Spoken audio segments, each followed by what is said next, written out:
Hello, and welcome to this episode of The Life of Purpose as we look at the crucifixion of Jesus, the stations of the cross, as we've been talking about this process of Jesus going from the Garden of Gethsemane all the way to the tomb. And today we are picking up in our fourth lesson, we're picking up right at the conclusion of Jesus' trial before Pilate. Pilate, as you know, had Jesus scourged. They put a Roman robe on him, a military robe on him, and they beat him. They put a crown of thorns on his head, a reed in his hand. And then, well, as all of that begins to wind down, Pilate orders him to be crucified, because that's what the people had shouted. They had demanded that he be crucified, and Pilate's given into that. He has washed his hands, literally washed his hands of all this, and he is sending Jesus to be crucified. And so he starts this process that we know of as the Via Dolorosa. If you go to Jerusalem, you can pick up at the area of the Antonia Fortress where Pilate would have been located, and the pavement where Pilate would have, where Jesus would have been starting the journey.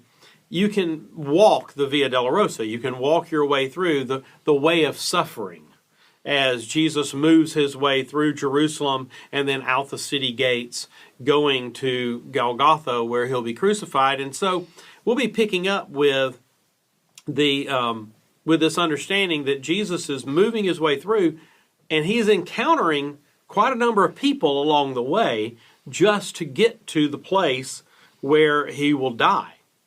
And in order to get there, they would have placed a crossbeam on his shoulders.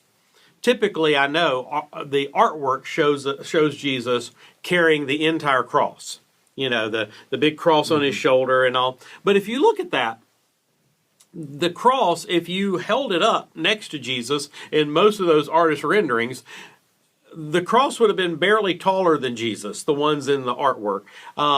And so you really couldn't drop it down into a hole where he could die on it, because it would basically be too short. In this period of time, the uprights would have been kept at Golgotha. They would have hewn out holes in the stone, and then you would take the upright and the crossbeam and put them together, and eventually you'll drop that in.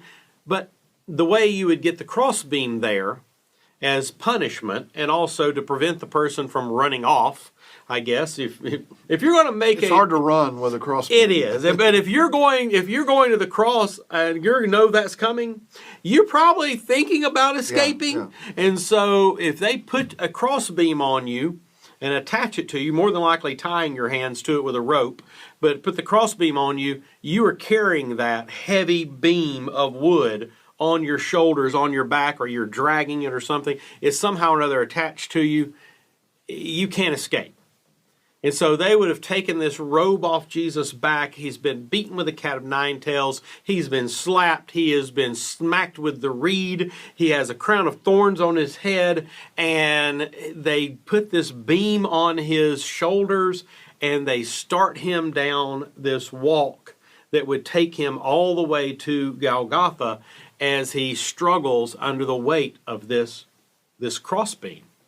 Yeah, and this was crucifixion was gruesome, but it was preferred really. Well, I mean, the Romans had a lot of different ways to kill people, and kind of thrived in that. But they liked crucifixion in some ways because first of all, it took so long, and secondly, that person would go to the place where the cross was put into the ground. And it would take hours and hours for them to die. And so it was this horrific reminder to everybody who walked down the road past that don't fool with Rome, because we have our ways. And, right. and so don't do that. And Yeah, after they would attach the cross beam and then they would attach the person to the cross, they would raise it up, it would drop down into the hole. I can't even imagine the pain that would come in that moment after the pain of putting the nails through the hands and the feet and then dropping into that hole. It's hard to fathom. But when that's done, I know again, artwork always has on a hill far away stands the old rugged cross, and it's always really high in the air. I mean, really high. But the reality was, it was on a hill, and it's far away from like here, but it wasn't far away when you were there because it was right by the road. It was very close to the road, and they weren't way up there. They were fairly close down to the ground so that you could see their suffering. You could hear their suffering. Rome wanted to make sure that if they were killing someone for violating some law, that you thought twice about violating that law. Absolutely.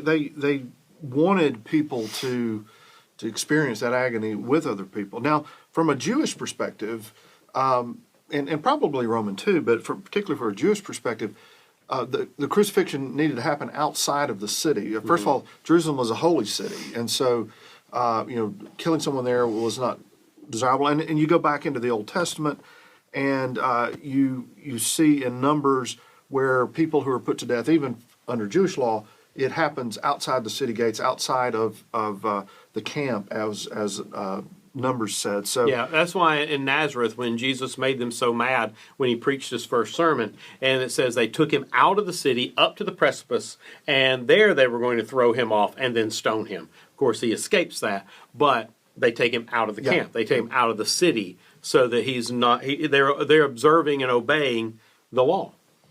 So Jesus is fulfilling in his mind what it means to be Messiah. Not really in the minds of a lot of his followers, right, probably.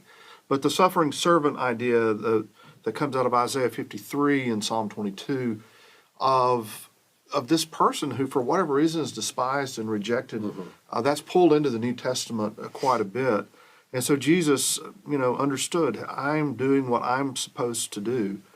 And so he starts this walk. And the eighth station of the cross begins a series of meetings that Jesus has along the way, and some of them are just brief and almost incidental. It's curious of why they were included in Scripture, right? And so let's kind of look at some of those as we look. So first, he comes to Simon of Cyrene, and I guess a very loud place, but Cyrene was not exactly close to Jerusalem. So tell us a little bit of what we can know about Simon. Well, Cyrene was not close, and absolutely Simon is there because he is Jewish, and he is there on the Passover pilgrimage. We actually get from the Gospel of Mark that he's there with his two sons. He's there with Alexander and Rufus, and he's brought the boys, and he's in Jerusalem. Some people wonder why he's there. It could be that he is actually making his way through Jerusalem on this day because it is, he may be either going to purchase a lamb from an unblemished lamb from the temple where they have vendors that would sell those. He's either going to buy a lamb from the vendors, or he has managed to bring an unblemished lamb all the way from Cyrene to get them there. To get there and actually have it killed for their Passover meal. And he's standing in the crowd. And of course, Jesus has fallen under the weight of this cross, not one time, but multiple. And now the Romans just simply have no desire for this to take any longer to get him to the cross than necessary. So they order Simon to come and to pick up the cross and to carry it. Under Roman law, Simon can't say no. It's that whole thing when Jesus says, if you're compelled to go with someone 1 mile, go with them 2. The Roman law was that any Roman soldier could conscript anyone to carry their items for them for 1 mile. And so imagine if you're out you're tending your sheep or you're working in your garden, and a Roman soldier walks by your fence or your field line and looks at you and says, I need you to carry this now. Let's go. You simply drop what you're doing, pick it up, and start walking. And here the Roman soldiers look at Simon and they tell him, I need you to come and pick up this crossbeam. This heavy cross beam that's probably stained with the blood of Jesus now, and probably stained with the blood of the others that had been crucified on it before. Come and pick this up. We don't care that your sons are standing there. Tell them to keep up with a lamb or something. We don't really care about your lamb. We need you to get this beam and to start walking. And Simon does exactly as he's told. Now, when I was a child, my father played Rufus in a play. I'm assuming he didn't have a lot of lines because we don't really run across Rufus very much. There are a few references to a Rufus Right. that Paul writes to, and it's possible. It's possible it's the same There's one. an Alexander It's in the possible. New Testament, and he doesn't have a good reputation. So No. we're not really sure exactly why he includes this, but it's clear this is a person who came to Jerusalem with their children, probably to celebrate, and he just happened to be one of those people that God used at that moment. Yeah, I guess the only other person to be better than Rufus in playing in a play would be Matthias. Yeah, The additional disciple that no one knows anything about. exactly. So anyway, then we come kind of an unusual passage in Station 9, and an unusual story of women who are just in great anguish.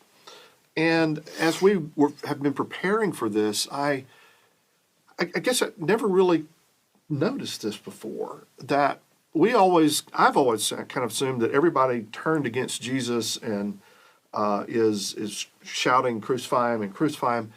But here's this one picture of these women who obviously had followed Jesus' ministry, and he had somehow impacted them. And they recognized that, well, this was horrible. That this was no violent man. This was no threat to Roman Empire. This is a person that had given hope and purpose, and so.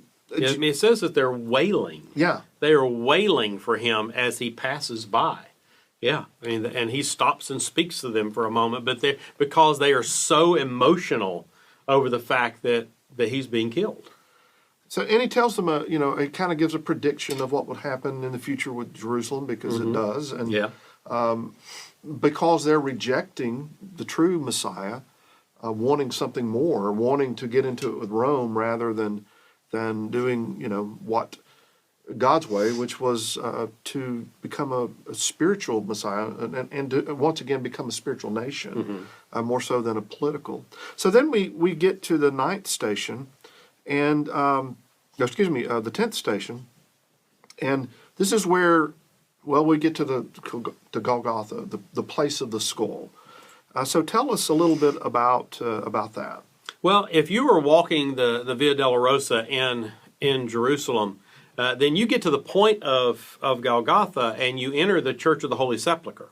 It has been a holy site since not long after this occurred, and by the 3rd century, it was already had been churches built there, and then additional churches. The Romans at different times built things over it, trying to prevent people from thinking it was holy or trying to corrupt it, because Golgotha is this area that is made of a stone that is fairly white in nature. And so you can see that inside the Church of the Holy Sepulchre. You can see the stone itself, the kind of stone that it is. And in a world where there's so much basalt stone, which is the black volcanic stone, this kind of white stone stands out. And so that's why many believe it was called the place of the skull, because it looked skull-like, that bone look. And they got Jesus, they would have arrived there with Jesus. They would have taken the crossbeam from Simon. They would have attached it to the upright, then made Jesus lay down on the upright. Then they would have driven through this area. In this time in the world, the hand was considered the wrist-hand combo. This was considered the hand. And there is a junction here between the base of your hand and between the radius and the ulna. You're able, when you put something through there, it's solid. And so they would have driven nails through there and then through his feet, and they would have bent his legs ever so slightly, but then driven the nails through his feet. And then there's that awful moment we spoke of earlier, where they would have raised that cross up, and that upright would have started to slide and gravity take over, and it bottoms out into that hole. Because that jolt would. That jolt. I mean, basically, they say your shoulders come out of socket and you're hanging. And we know that the Romans banked off the fact that people would die of asphyxiation, typically on a cross, because as we get into in our next lesson, when we're talking about Jesus talking from the cross, speaking from the cross, every breath he takes on the cross, he has to push against the nails in his feet that makes him somewhat turn slightly on the nails in his wrist to raise himself up enough so that his diaphragm can expand and he can get air. And that's, he is doing this process every time he speaks, every time he breathes. And so are the thieves that are placed on the left and the right of him. It's all the same thing. So every breath, really, every word from the cross would have been an agonizing thing. And absolutely. You don't waste breath on the cross. So that's why, there's a lot of sermon series, the last words of Jesus on the cross. And so in Station 11, we start hearing some of those. And there are two thieves that he's between. And it's reminiscent of when James and John got their mom involved about who would sit at the right and the left in the kingdom, and Jesus kind of alluded, you better be careful what you ask for, right? Because suddenly he is crowned king on a cross, which makes no sense until after the resurrection. Mm-hmm. But the two people on his sides are thieves, and one is it kind of reflects how everybody, the two categories of Jesus is, this guy is just a commoner who's made all this up. Right. Or truly this is the Son of God. And so we have one who takes that approach that, he's just like us. And then there's this other one who says, I believe. Remember me when you come into your kingdom. Mm-hmm. Guy hanging on a cross, remember me when you come into your kingdom. And amazingly, Jesus, response to him is, truly this day you'll be with me in paradise. And I think it brings hope that just that faith was enough to bring him into relationship with God. Mm-hmm. And so often in our lives, we often live out of guilt or out of sense of not doing enough. But man, this reminds us that even the smallest amount of faith is moving us toward the right direction of where God needs us. So then we come to the 12th station, and he has another conversation, and this time with Mary and John. And John's the only disciple that we know of that made it to the base of the cross. And of course, it's Mary, and I think it's one of the places where we realize that Jesus it shows his humanity such. He was, not his last words, but pretty close, are looking at and thinking about his earthly mother and who's going to take care of her. And so he looks at John and says, John, I need you to take over from here. Right. There is a belief system, a tradition that Jesus is Mary's only son. We believe that Jesus is the only son of Mary. He has brothers and sisters, but they are stepbrothers and sisters. Joseph's by a previous marriage or other previous marriages of Joseph. And so James and Joseph and Simon and the sisters are all from from other Joseph's previous wives. And so they have no real legal responsibility to care for Mary. And Jesus is about to die. And he also knows that John, many people believe that John may have been the youngest of the disciples. And he definitely was on the inside track with Jesus, and then Peter, James, and John, always doing something. And at the Last Supper, John is seated in a place of honor right next to Jesus. And so he is someone who Jesus definitely wants to take care of and knows will be devastated in this death, in this loss. And so he pairs them together. I don't want my mother to have no one to care for her. And I don't want John to be wallowing in this. I want them to be able to support one another and John to fulfill what I've called him to do. And so he pairs them up. And church tradition tells us that John and Mary are together until Mary's death. And some people believe that Mary died in Jerusalem. There is actually a tomb for Mary in Jerusalem. They believe she died there while they were traveling back for one of the Jewish festivals. But the larger belief is that Mary died in Ephesus, and because John lived in Ephesus and Mary lived there with him, and that Mary died while in Ephesus. And so, but she dies still in the care of John, in that partnership that Jesus establishes on the cross. And so when we think about Jesus on the cross, we think about the pain that he suffered. We think about that, how consuming that would have been. But in the midst of all that, he's praying, Father, forgive them, for they don't know what they're doing. In the midst of that pain and agony, rather than focusing on his pain, his suffering, he is telling a thief that he will see him in paradise that day. And here he is telling Mary and John to care for one another. I mean, even on the cross, when it could be so about him, and for most of us, I mean, you give us even the slightest amount of a cold, and it's all about us. This could be so about Jesus. He is still focused on others and showing love to others and compassion for others and care for others. Even to the last moment, that's what he is showing who he is as the suffering servant, as the Messiah, as our Savior. And so next time we pick up with, well, where we know the cross leads, it leads to death. And so next time we pick up there and we see that he is willing to pay the ultimate sacrifice for us.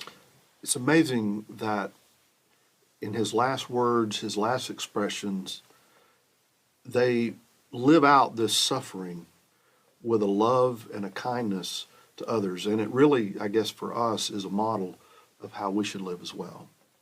Absolutely.